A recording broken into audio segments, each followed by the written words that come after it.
Mm-hmm. So what were you up to today? I just kind of took it easy because I did a lot of work. Like Monday and Tuesday were just really busy days. And usually I don't work on Mondays, so I just decided to make this kind of like my day off and just take it easy. So I had a bit of a lie-in, just kind of watched some TV, and then I found out that BBC Music Introducing used my latest single release, Cancer, on their latest sleeping forecast playlist. So it's like this whole playlist of like emerging classical musicians, and it's basically tracks to help you go to sleep with this guy from the shipping forecast in between. It's so cool. I actually listened to it and I was like, oh my gosh, this is amazing. Congratulations, that's awesome. Thank you. Yeah, it took me by surprise because I only released that single, this Monday, and then that came up today. So someone at BBC Music was very much tuning into what I was trying to put out on the Monday when the sun was going into Cancer. So yeah. Ooh. That's awesome. Very much so, yeah. Well, I was thinking maybe we could just start with how we know each other. Do you remember?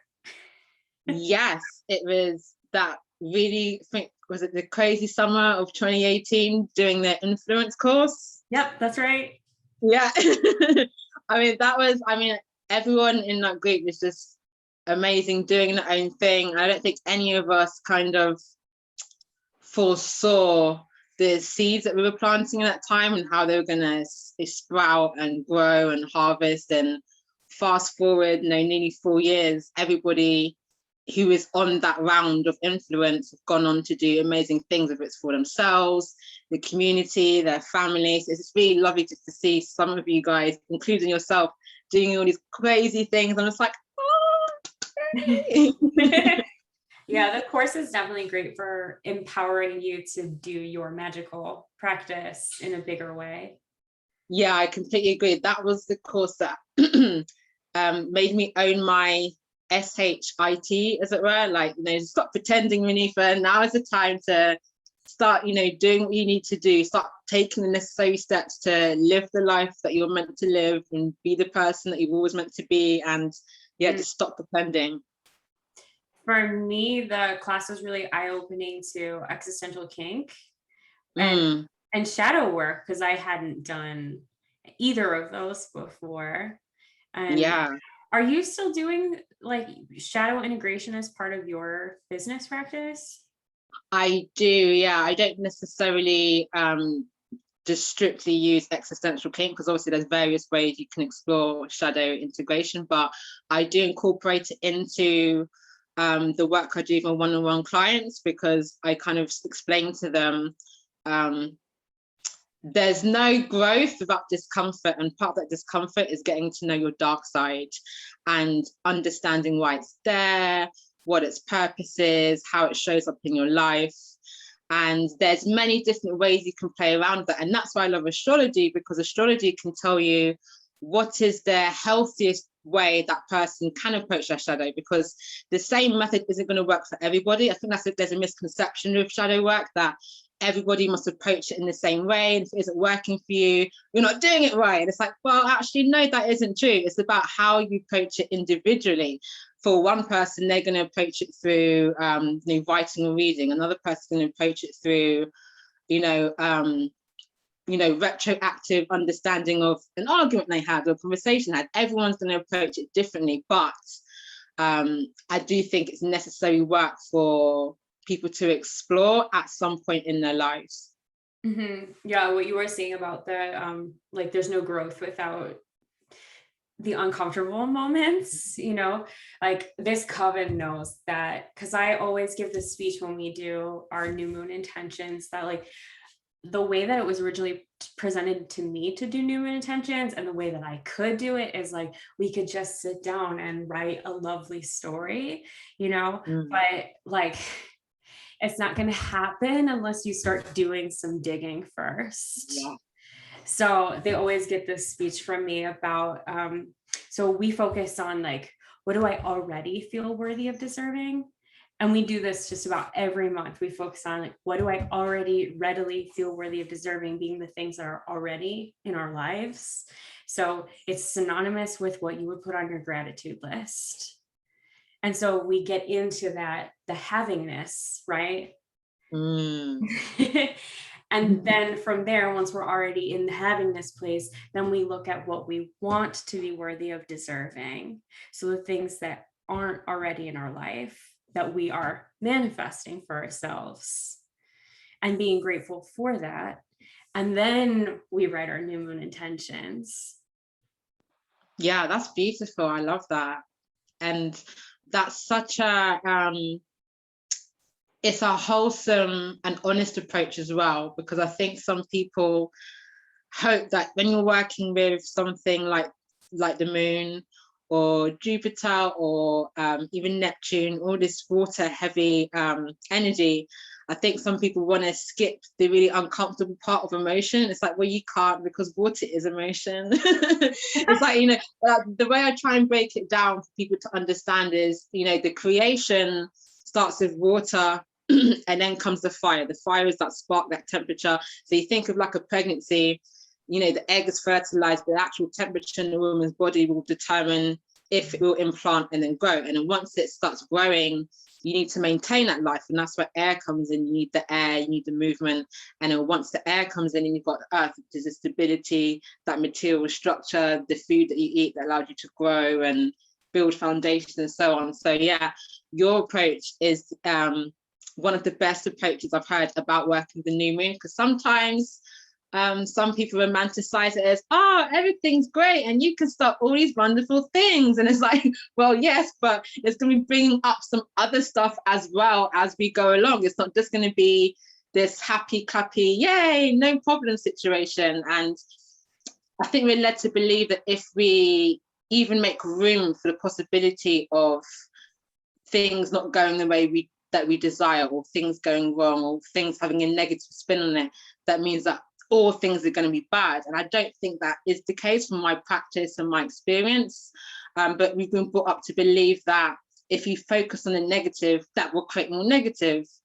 And again, when I was younger, that really started, messing me up spiritually, physically, mentally, because I'd be focusing really hard on the positive and negative things will still be happening. And I'd be like, well, what's wrong with me then? I'm focusing really hard on the positive and I'm still emotional and I'm still crying and I can't get what I want.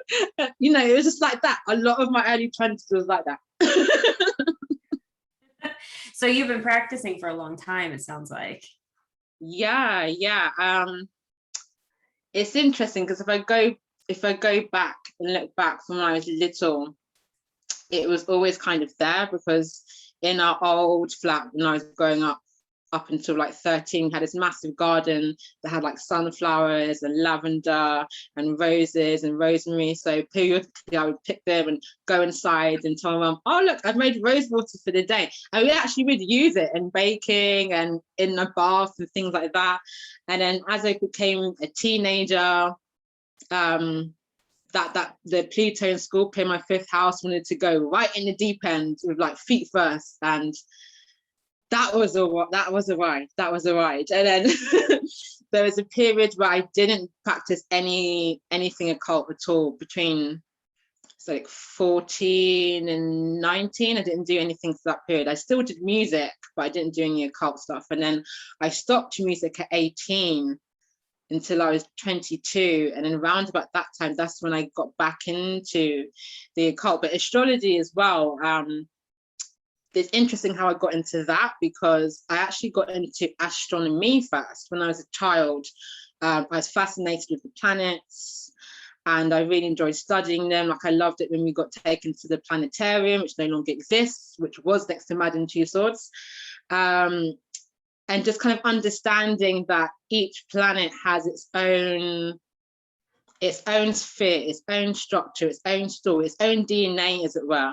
And then as I got older, I got curious into thinking, well, if it has all of this energy and energy never dies and it radiates out and it projects, then what if the energy of those planets or celestial bodies affect us? And that's how I got into astrology. And that was around about about 20, I really started getting into it more seriously. That's a really profound connection to make. Like, Yeah, especially in your early 20s. Oh yeah, you know what? I don't now. I can appreciate how deeply I did used to think then, but at the time, I didn't have the tools I have now to kind of regulate my emotions and make space for those kind of questions and understand that I wasn't going to be in that place forever. So it used to get very, very, very intense. And then I still remember it about 3 or 4 years ago when I started, taking my studies seriously. Like I paid, I hired teachers, I took courses to get like certifications. And I remember I looked at my chart and it all just kind of clicked together. I was like, oh, that's why that never worked out. And that's why that year was really crap. And that's why that year was really good. And okay, that's why I do that when people annoy me. Got it. Isn't it really freeing when you have that realization, or at least that's been my experience, is like, once you have the perspective of astrology, for me, I started to realize how many times like it was never about me, Yes. Whatever audition didn't work out, like maybe the moon was void when I auditioned for that thing, Yeah, it's so funny you say that, because I remember I did go back and look at my chart to see what happened when I was applying to music school. And on one of the days I had an audition, the moon was actually void. And on both occasions, Chiron was still in Pisces in my 9th house, but where it was positioned, it was making such a violent square to my 6th house. It was like, yeah, it could happen, it may not happen, but there's higher forces at work here and they may just take the decision away from you. And I feel like now that is what happened, because it was like, it was I can't explain it. It's so bizarre, but there was one audition where I just knew intuitively, yeah, I got it, and then I just didn't get it, and I looked and I checked the results and I was like, what? Like that affected me for a while as a Cancer and Leo. That cut my pride for a while. I have to be upset about that, but now I understand it was all part of a much bigger plan where my ego wasn't the center story. My ego was merely a character in the play, as it were. The words that you're saying as someone who has 4 planets in Leo, it's like, that's the medicine I need to be taking all the time.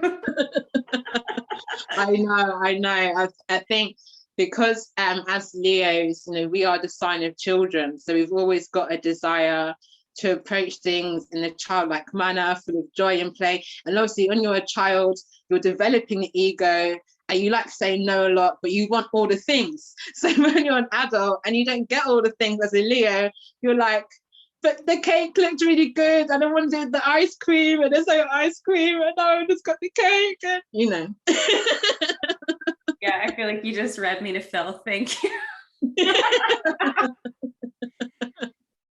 So you do astrology for other humans so much of the time because you read charts and you're a certified astrologer, and I get my readings from you. But I wanted to know how you integrate astrology in your own life. Like, how do you still remember to do it for yourself?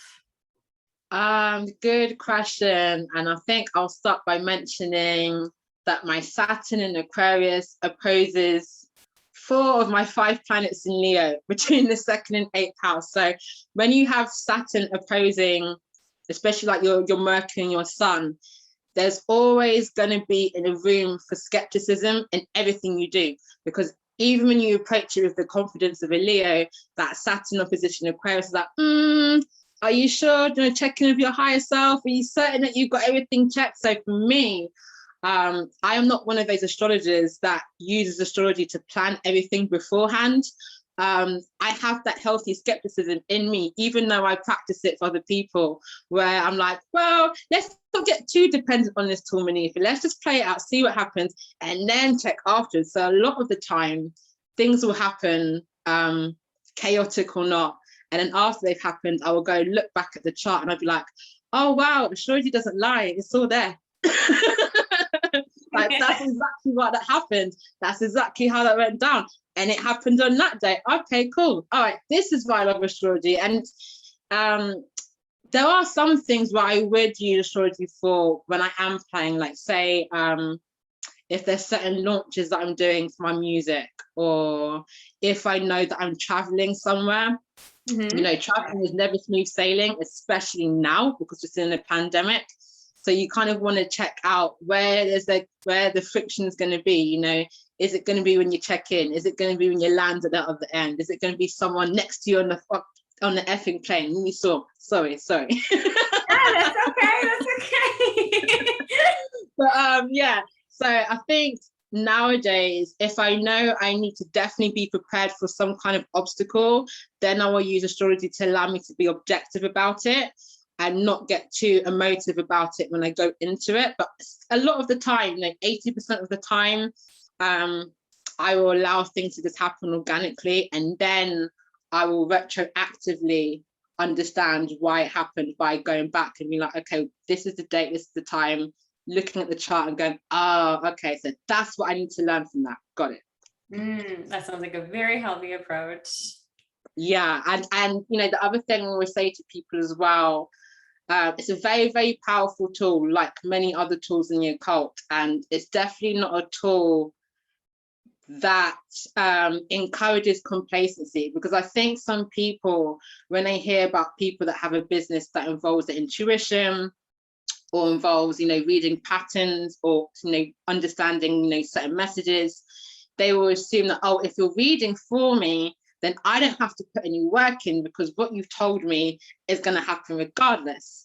And even in astrology, there's a very, very, very small area which, yes, is fixed. No matter what you do or don't do, it's going to happen because that is a very fixed karma that your soul has, you know, written in blood. But a lot of the time, astrology shows that there are multiple outcomes depending on your input and the input of the other people involved. If that's one person, two person, 20, 30 people, however.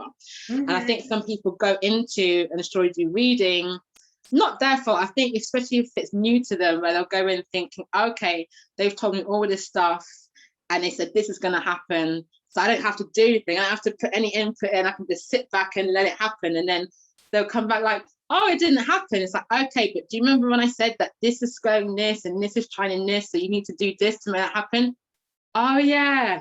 So I always tell people it's definitely a tool you want to use that will encourage you to be more objective, but also more proactive in your life as well, where you're not going to punish yourself for the choices that you make. You want to understand why you're making these choices and how other people are connected in those choices and what's happening. You know, that's the other thing as well. Everyone has their own chart. So what's happening for you is happening to somebody else. It's also happening to somebody else or somebody else. So everyone is going through their own thing. And that's why it's really important to remember sometimes not take everything personally. And astrology for me is a really healthy way to remind myself to not take everything personally. And that kind of leads into understanding that we all exist beyond the binary. We're not all good and we're not all bad. And actually, as whole beings, we are capable of being all the things, but our karma, our free will, and you know, certain things in our mind allow us to not be all the things. But once we are aware that we can be, you know, loving, caring, nurturing, cruel, destructive, horrible, all at the same time, that again gives us the opportunity to be very objective and go, okay, well, I'm choosing to not act like this because I know that if I do, the consequences will be this.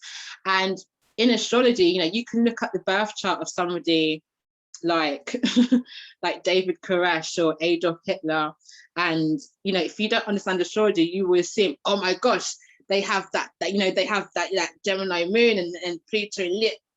Some people think that if they see the birth chart of like a really heinous character in history, it means that that is in you. No, not at all. I've seen people with the same aspects as Hitler actually, and they've gone on to do wonderful and loving things. They're not bad people. So, you know, astrology teaches us that we have choices. We do have power, even when things are very difficult, even when we've taken on karma from our family or ancestry, we do still have that choice always. Yeah, I definitely believe that outside of astrology as well. Thank you for sharing all that and about like your personal practice too. You're welcome. I wanted to ask you what your favorite astrology class is that you ever took? I think it was after I got my first certification where I completed the class that I took, so I could learn how to use 10 different predictive techniques in astrology. And I started getting taught in synastry and composite charts. And what I really, really love about reading the charts of two or more people is that you can either look at the energy of the day-to-day, like seeing, you know, why the person puts the cup on the table a certain way drives you mad, you know, or why when they wear that certain color, it really fills your heart, things like that. Or if you want to go really deep, you can use what's known as composite charts, which doesn't look at the day-to-day, it actually looks at the spiritual and karmic reasons as to why you're brought together. And that is really wild. I mean, there's some couples I read for, there's one couple I read for where not only were they part of like a royal family, they were like siblings. And when I explained that to them, they were like, I still remember I told them that. And as I told them that, it was on a Zoom live, and they looked at each other and just cracked up laughing. And they said there's been this dynamic between them for years that they couldn't put their finger on. And the minute I said what I said, it was like, it all clicked together, like, oh, okay, now we get it. Now it makes sense. So yeah, I think that's part of the reason why when I learned about doing composite charts, especially as well as synastry, I was just fascinated because it allowed me to understand even more every person that we cross paths with, whether it's temporary, permanent, a year, 10 years, 50 years, they're in our lives for a reason. Maybe it's unfinished business, maybe it's a soul promise, maybe it's a promise that two family members previously made and now their predecessors are keeping and making up that promise. There's so many possibilities, and I'm definitely an avid believer that we're never going to learn everything, especially when it comes to things like music and the occult. There's always going to be something to learn. Like as a musician, I'll never stop learning something new about the piano until the day I die. Same with the occult and astrology. I will never consider myself a complete master in that field because there will always be something to learn. I mean, astrology, humans have been studying astrology for over 7,000 years. I mean, there's some sites on this planet, especially in places like Bulgaria, Egypt, Israel, Palestine, where you've still got holy sites where you can see the evidence where people actually used to look in the sky and study what was in there and look at it and understand, these patterns actually mean a message, and it's a message that we can interpret and implement and understand and apply. So yeah, I think for as long as we're around, astrology will always be here as well, and astronomy as well, because the two are very symbiotic. For instance, the summer solstice, what it actually means in terms of astronomy is that in the northern hemisphere, the sun reaches its very highest point, which is about 23.27 degrees, I believe. And even though technically the sun doesn't go stationary or retrograde like other planets, at the solstice, for a very, very, very, very short period of time, like 3 seconds, the sun actually does go stationary. That's why the day of the solstice, the sun is so long, because for that little moment, the sun is actually still, and then it moves back down again, down to the southern hemisphere for the winter solstice.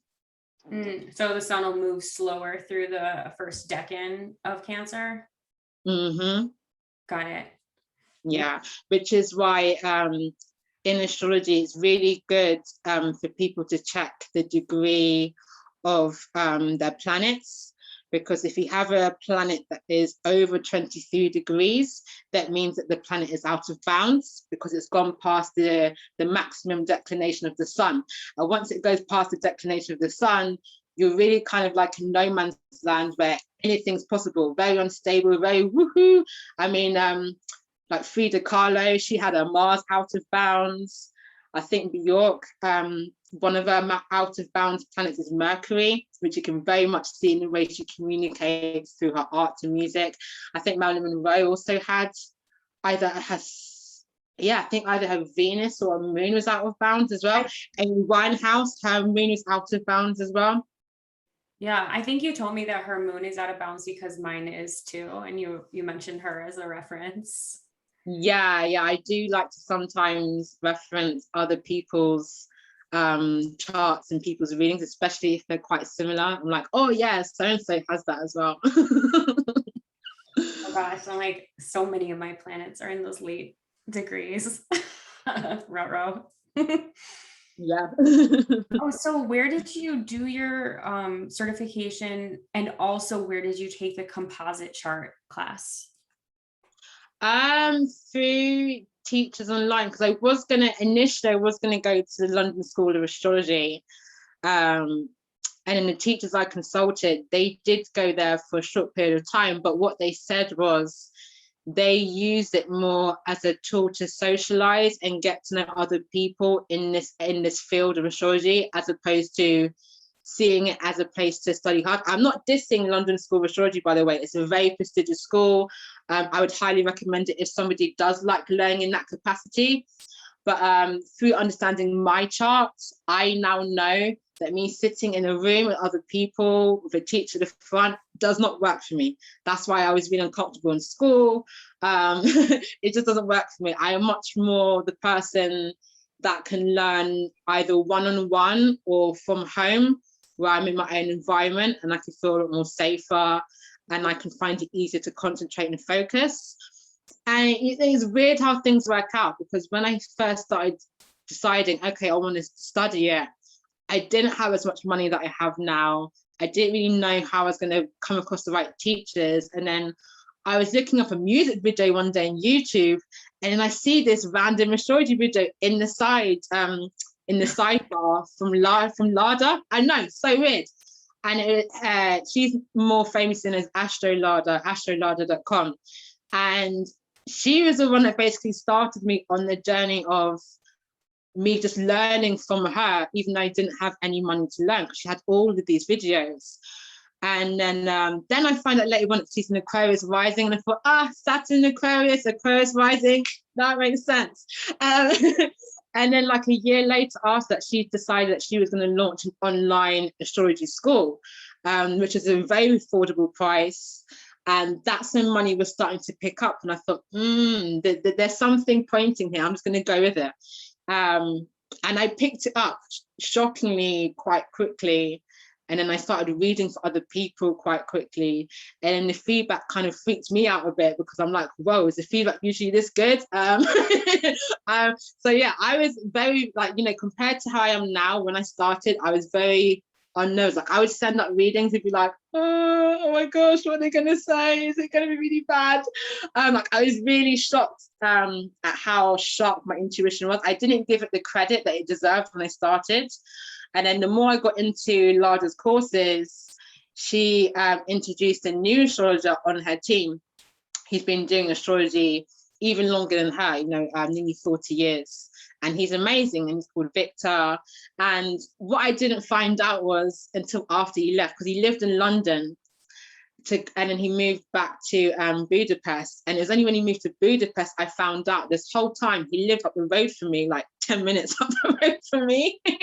And he was teaching me online this whole time. And then he's like, oh my gosh, I live near you. And all this time you could have met in person. But anyway, he's an amazing teacher. He's a Pisces ascendant, but he's got this massive stellium in Sagittarius, including his moon. And Sagittarius is, higher teaching, higher learning. So he's really in his element right now, where he can just teach multiple students online.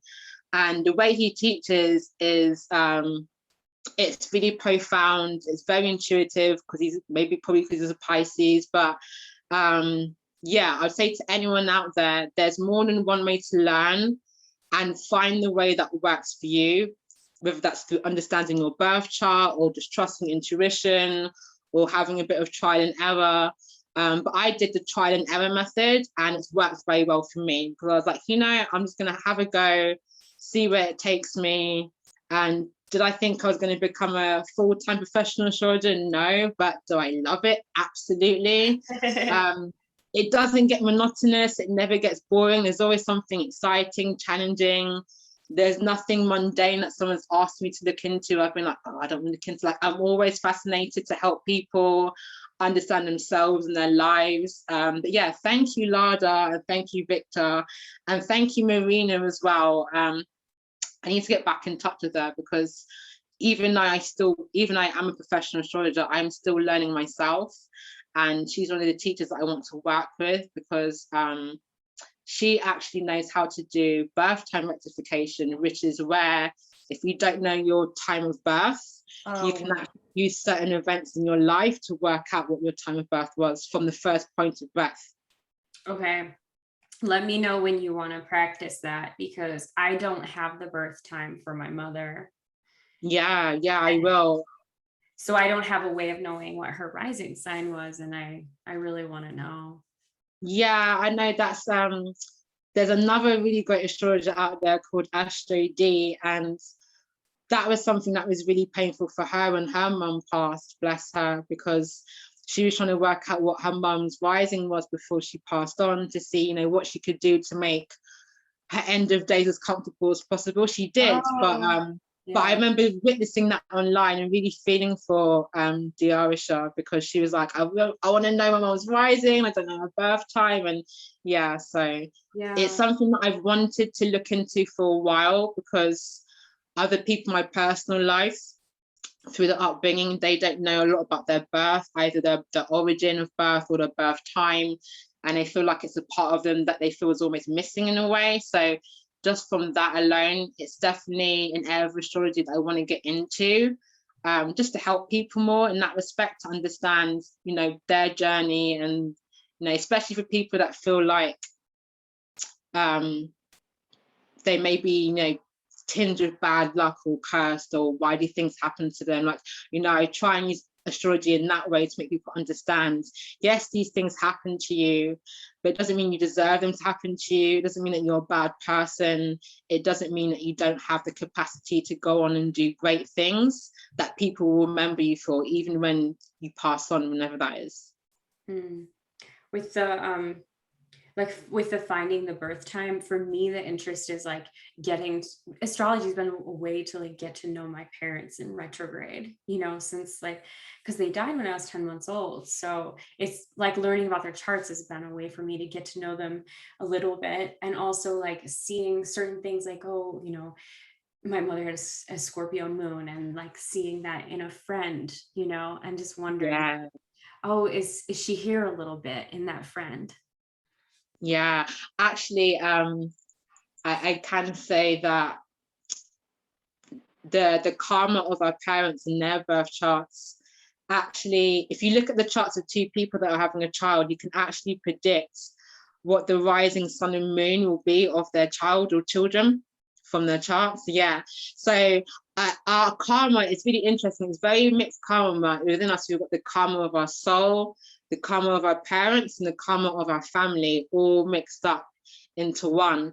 And there is some truth to what you said, actually, that at least once in our lifetime, we will encounter a relationship with a female, male, non-binary person that is a representation of that that mother archetype, that father archetype. And we're meant to learn something from that relationship as well, regardless of if it's short term, long term. And yeah, there's certain people in my life who I then found out afterwards had very similar astrology to my parents. And I'm like, oh, okay, now it makes sense, because after those relationships ended, I had a lot more compassion, understanding for my parents' journey as well. And then when I studied my parents' charts, I was like, oh, well, now it really clicks, because in their charts, they were destined to have a child that in many ways is going to be a spiritual teacher to them, which on some levels, I do represent that to my parents. And once I kind of saw that there in black and white, I was able to shift my feelings on a lot of things. I was able to heal a lot of things, still hold space for my anger, but not let the anger shaped my perception of everything that I was seeing. Yeah, you're gonna make me cry because I'm like, okay, I'm hearing what you're saying. I'm like, at some point I'm gonna meet someone who has the same astrology as my grandparents, and you know, it'll probably help me understand them better and the choices that they made as well. Yeah, definitely. And that's the thing. I think especially in the past year, there's been a lot of talk about, you know, where we come from and what our ancestors did, and, you know, how much pain did they inflict on themselves and other people. And I think what's important to remember is that we are not, you know, the human experience isn't all that we are. The human experience is a part of who we are. So even if our ancestors did things that were really heinous or really violent or really horrible, it doesn't mean that that's all we are. The same way if you have ancestors that did things that were just all, you know, healing and kind and loving and good, doesn't mean that every person from them afterwards is going to be exactly the same. So I think, again, using astrology in that respect allows us to understand the role of our ancestral karma and what it can teach us, and the mistakes that we can learn from, and how we can appreciate not just the ancestral trauma, but ancestral strength. You know, what can we do that our ancestors couldn't do, whether that's creating in a certain way or traveling in a certain way or communicating in a certain way. There's so many layers, and that is actually what the moon is connected to, because the moon is the only, it rules Cancer. Cancer is the only moon ruled sign, but it rules the fourth house, and the fourth house and the moon is about ancestry. It's about memories, it's about childhood, it's about connection, nurturing. It's very much connected to the mother archetype as well. Saturn is more connected to the father archetype. It can change, but usually the moon is mother, Saturn is the father. But which is why the moon is so important when we're doing work, because the moon brings up a lot of stuff. Like I noticed that when the North Node is going through Cancer, a lot of people really started digging into the genealogy, or their family, or like were asking their parents questions, like really trying to explore areas of their life that they hadn't before, to understand why it is that they do what they do now, why they're here now, being who they are. And that kind of progressed on and on. And then we had that solar eclipse just before the node shifted into Gemini Sagittarius last year in 2020. It was in June at 0 degrees. And so much happened for so many people, including me, where people realize that we can redefine what maybe our ancestors defined as what their identity was, whether that's through race, ethnicity, culture. We can redefine that because we can now go deeper into ourselves, into our memories, whether it's past life memories, ancestral memories, memories of our great grandparents, and just talking to a lot of people in the community. Yeah, a lot of people found out things about their family that they hadn't before. Like I found out things about my family that I wasn't really fully told before. Like my mum and I did a lot of digging during lockdown. We had a lot of time, so we did a lot of digging, and we found some really cool stuff out. And through finding that out, so much clicked. Why I enjoy the things I enjoy, why I do the things that I do, why I am an astrologer and musician. Like it's all like connecting, and it's just wild. Do you want to share your sun, moon, rising? I think you've dropped them in a little bit here and there, but yeah, sure. So my rising is Cancer, and my south node is in Cancer at 0 degrees. So the sun's kind of hitting on that now. So essentially all the things that I'm saying to you or thinking about, I've said them previously in the past lifetime. So it's kind of bizarre me talking about this right now. And my sun and moon are both in Leo as well. And moon signs are interesting. Moon signs tell us a lot. First of all, as I said before, they kind of pinpoint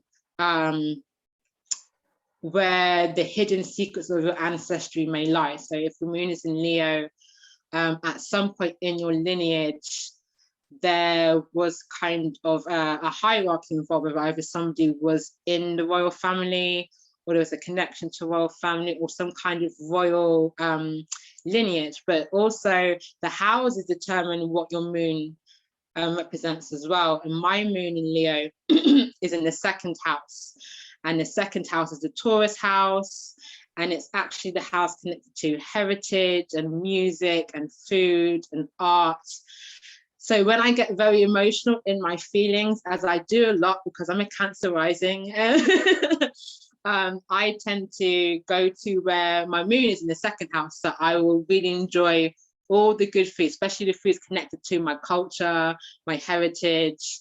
I'll go out and go to like the museum or go to the cinema or read a book, just things that all the tourist things that you want to enjoy and feel very wholesome about, I do when I feel very emotional.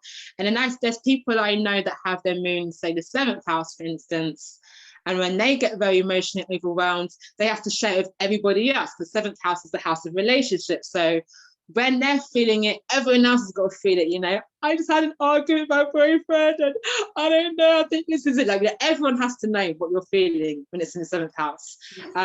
If your moon is in the 9th house, you're somebody that always feels this pull or this urge to travel to places that help you understand where your roots come from. Like, there's always going to be this emotional pull where you're like, yeah, I like where I am, but, you know, I feel a pull to somewhere else, like somewhere else's home that isn't here. I've seen that a lot of people with moon in the 9th house. Also, people with moon in the 9th house, their mother tends to be kind of distant from them and usually lives in a different country from them as well. If your moon's in a water sign, then when you get very emotional, it can be very overwhelming. It can be intense for you and all the people around you.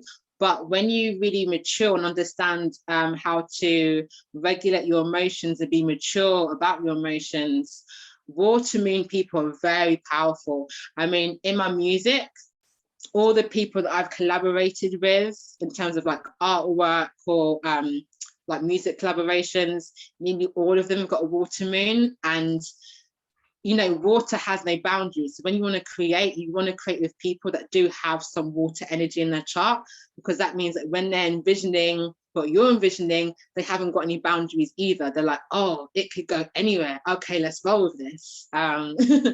If your moon's in an earth sign, you know, things are harder for people in earth sign because they want to get in touch with their emotions, but sometimes it's like this blockage happening where they've got a lot of logic at play, and the logic's telling them, no, you can't feel this, you must do this, you know, you've got to work or earn money or buy that really expensive thing to make yourself feel better, you know. So people with an earth sign, they can sometimes feel detached from their emotions and not sure how to reconnect in a holistic way. But when they do find the way, the method sticks, and it sticks really well. So once they find it, they will do it again and again and again, and it works really well for moon and earth signs. Moon and air signs, from what I've noticed and experienced, moon and air signs, they need to be stimulated by a lot of conversation and a lot of movement. And if they're not, and they get backed into a corner, it's like, you know, they're scratching everyone's eyes out because it's like, I can't move, I can't talk. What is this? Well, I concur with that assessment of your moon. But also as well, you know, when we think of air is about intelligence and how we think and how we say and what we do and how we move. So people with moon and air signs, they have the ability to allow their emotions to guide them into ideas and places that they haven't explored before. Now, this can come up in various ways. I mean, yes, there have been some certain dictators in history that are very evil, that have air signs, that have moon and air signs. Sorry, but then there are also people out there who are really talented musicians and comedians. They also have moon and air signs. So again, it's about what we choose to do, the energy that's given to us, rather than feeling like, oh, this has been put upon me, so I have no power whatsoever in changing this. I totally agree with you. And okay. Then You've given Sorry, us, I interrupted no, you. I was gonna say, you've given us so much good information, and like, thank you for just giving it freely like that. I guarantee you, if this is what you want to talk about during our collaboration, like everyone will have their pens out and they will be scribbling. Like, this is really good stuff. I'm sure all, like, I know for myself, all of us would love to hear your take on the moon in each of the houses, the moon in each of the Yeah. planets, the moon in each of the elements, as you just said. Honestly, like, I know we'll all be like, oh, this is good. I gotta write this down. So yeah, that would Yeah, I be, look forward to it. It's very rarely that I get to be on a platform like the one that you have and being able to just kind of share everything that I have about the moon energy. And I've always said that, especially when you're practicing magic or even spirituality without the magic, even though essentially I will argue that all spirituality is magic, but anyway, it's really important to understand at the very least what your rising sun and moon is, because when it comes to magic, your ascendant is really the element or the sign or the ruling planet where you have so much to learn. And once you do learn even quite a bit, you will notice that you will have a lot of dominion in certain places in your life because you just have this knowing within you. So for me, being a Cancer ascendant, especially now I'm hitting my Saturn return, I don't question my intuition as much as I would have like 5 years ago. There's a lot of things that happen, or I get intuitive hits and I will just say them or do them, especially when I'm reading for other people and looking at their charts. The way that I read charts, it's partly what I've been taught and partly intuition. So there's some things that will come just intuitively and it will sound very bizarre to me, but it'll be exactly what that client needs to hear there and then. And years ago, I'd be like, oh, that sounds really weird. Should I say that? But now I would just say it and they're like, oh my God, you wouldn't believe what happened today. And then you just said that. yeah, I don't think you've told me that before, but I knew that about you, that you were also reading from an intuitive place. Yeah, thank you. And so ascendant, it will tell you which element and which ruling planet you will have a lot of, where you will get a lot of your power from. Your sun sign will tell you where you'll get a lot of your confidence from, where it's really important to tap into your creative self-expression, how it's best to tap into your inner child. And then your moon sign is going to determine how your shadow plays into all of this as well, because your moon also rules your unconscious. And everything we do has an opposite effect, or one of the laws in physics, for every action is an equal and opposite reaction. That's very, very true, even in magic as well. Even when you're manifesting with the moon, every intention that you put in, something else is going to be reflected back out. Even if you don't recognize it consciously, it will still happen. It kind of reminds me a little bit of, did you see that film by Jordan Peele called Us? I didn't see it yet. Okay, I won't say too much because I don't want to spoil it, but it's kind of a similar theme in that what we do every day in life, we assume, oh, there's no opposite action happening, and that whole film actually showed there is an opposite action happening, and if it doesn't get enough attention, it will make itself known. It's wild. I thought it was a good film personally, especially for people who are doing shadow integration, but I haven't seen it, but I did listen to a occult podcast where they talked about that movie for like an hour. So oh wow. I think it was Lindsay Mack's podcast. You ever listen to that, Tarot for the Wild Soul? I do not consistently, but I have though. Like, she does a really good podcast about the tarot. Yeah, and I think she also had Jeff Hinshaw on that episode, and he does the Cosmic Cousins podcast. So that's been recommended to me, but I haven't checked that one out yet. They're both really good podcasts. Highly recommend. But I'll ask you about your podcast in just a little bit. So for July 8th, should we talk about like what to expect from your part? I think just hearing you talk about the astrology is going to help people see like what we might get from you on July 8th. But Yeah, are definitely. you thinking like you'll go through the moon in the different signs, houses, and elements? Yeah, I definitely want to do that because I just think just even knowing your moon sign tells you so much, even with other people. I mean, this common mistake is when people are checking compatibility, especially on a romantic level, they look up the sun sign. It's like, no, the sun sign, like the sun is a star, hence star sign. And the sun isn't what you want to look at when you're looking at relationship compatibility, except if it's business or career.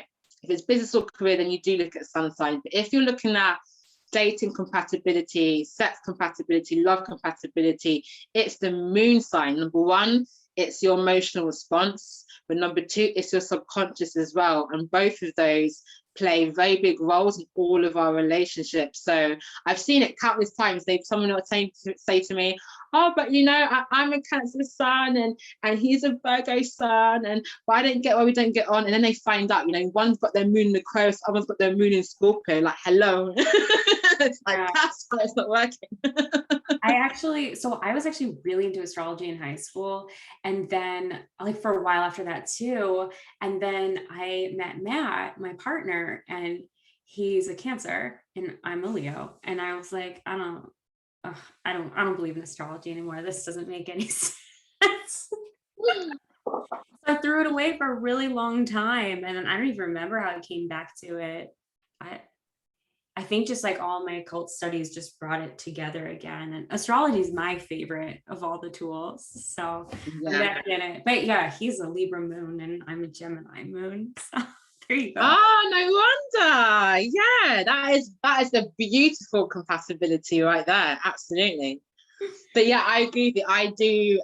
Astrology is one of my primary occult tools to use. Like even when I'm casting magic, I will always use astrology, you know, to see why I unconsciously made that choice to cast a spell that day, or what I do need to cast a spell that day. It's the uses of astrology are limitless when you really think about it. There's so many different ways you can use it. There's so many different charts, so many different interpretations, predictions. Yeah, I mean, there's even stuff that we're still finding out, because some of the texts that were first written were written in ancient languages, and some of the people are now translating those texts. A lot of them are either in like Hebrew or Assyrian or Babylonian or even Egyptian. They're being translated now. So even things that we thought we understood about the planets, we're getting a whole new layer of information added to what we already know, and it's just wild. So July 8th, so just everything we just talked about, and then also a little bit about the lunar goddesses. Is that what folks should expect? Yes. Again, I think some people get overwhelmed if they're trying to think about an archetype to work with, and then they recognize that there are like, you know, different mythologies where there's like multiple gods that are connected to, say, money or love or conflict, or, you know, and so forth. And the moon is no different. There are various goddesses connected to the moon, but I think what people don't get taught is that each god or goddess represents a different vibration of that archetype. You know, the archetype isn't just binary. Again, the archetype has so many layers, and each god or goddess represents that specific frequency, vibration, and what you can get out of that by the energy that you put into working with that god or goddess as well. Okay, super looking forward to that.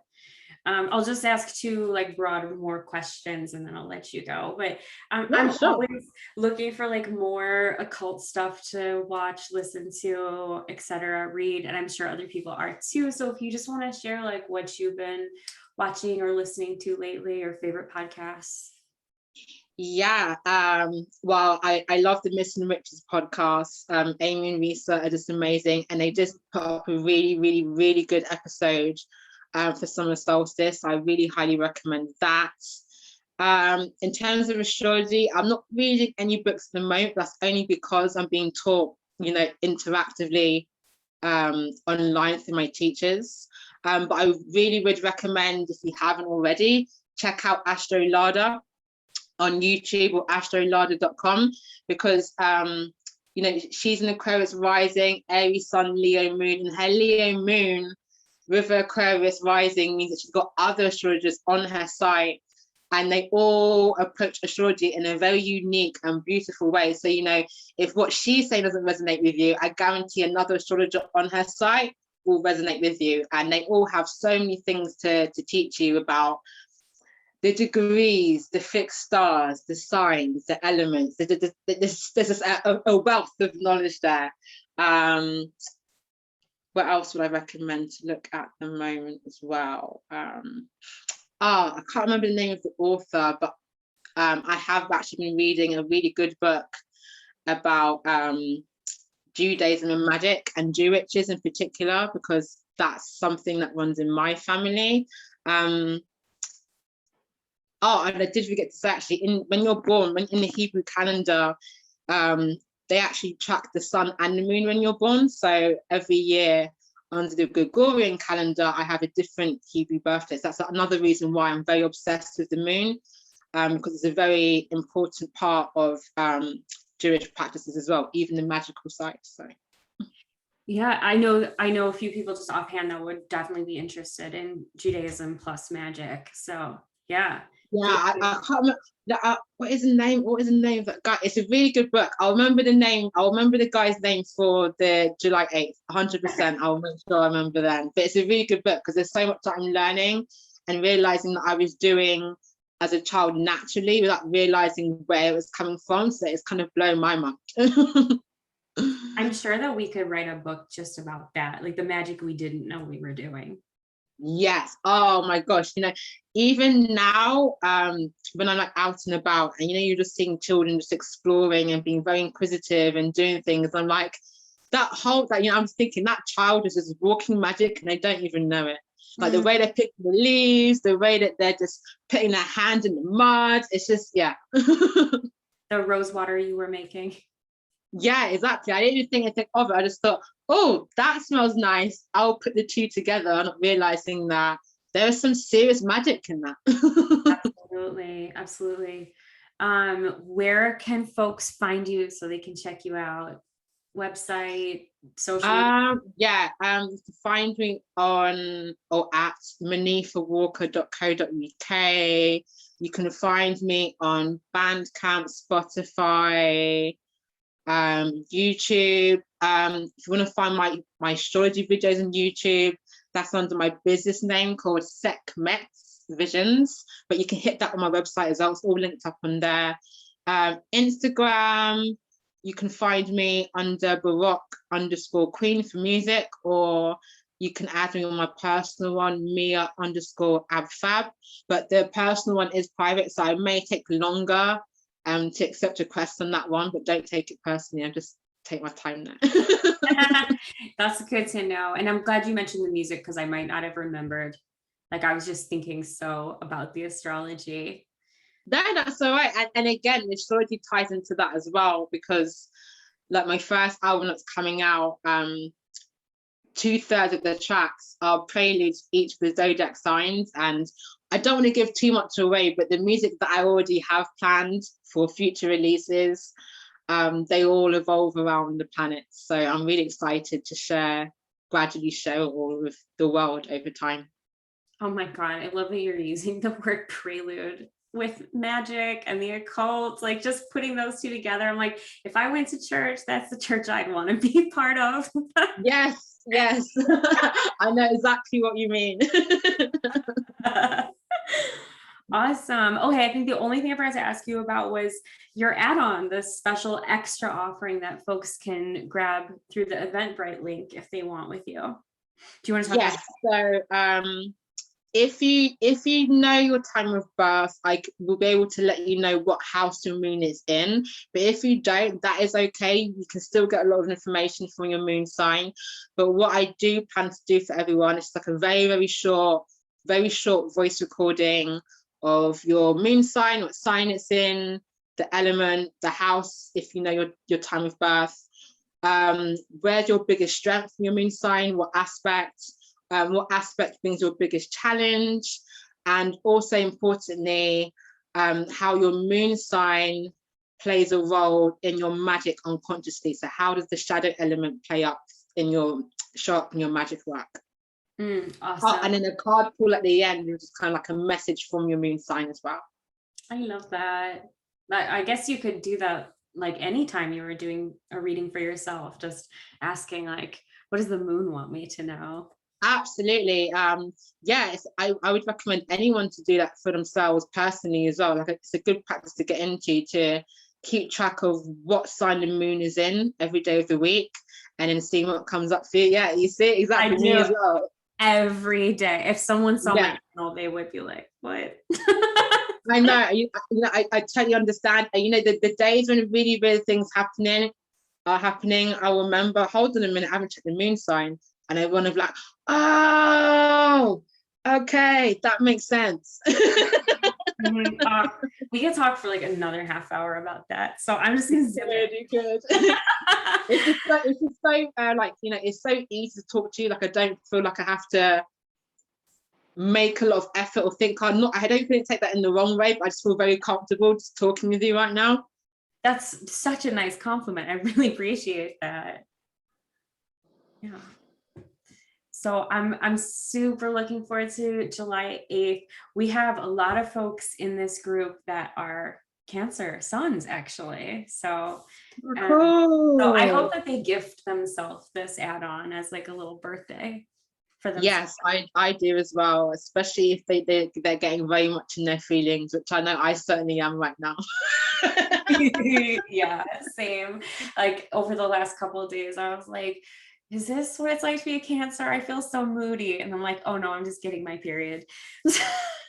Yeah, I mean, I laughed earlier. I was like, because I said to you, I was running a little bit late because my period started, and I thought, oh, how funny is this? The sun is sitting on my South Node in Cancer. We're going to be talking about the moon because we're going to be doing a moon workshop, and then my moon arrives. It's like, that's a very beautiful and healthy synchronicity. And if there is some time in July 8th, I will actually talk about why it's important to track your cycle with the moon as well, and how that plays a part in magic as well, if you've got time. Oh, please. Yeah, I've definitely talked about that like a little bit with this group, but anything that you want to take to a deeper level, I think everybody's ready for that. So yeah. I'm excited, and thank you so much, because you've been doing these workshops for a while, and I've seen them grow and grow and grow. And it's beautiful that people know that they have a safe space where they can just come and just be and receive information. So I was very humbled and very touched when you asked me to take part of this one. So thank you very much, Adrienne. Oh, absolutely. I'm excited for everyone to experience you. And looking forward to meeting everyone as well. So yeah, I can't wait. Thank you. Oh, mwah.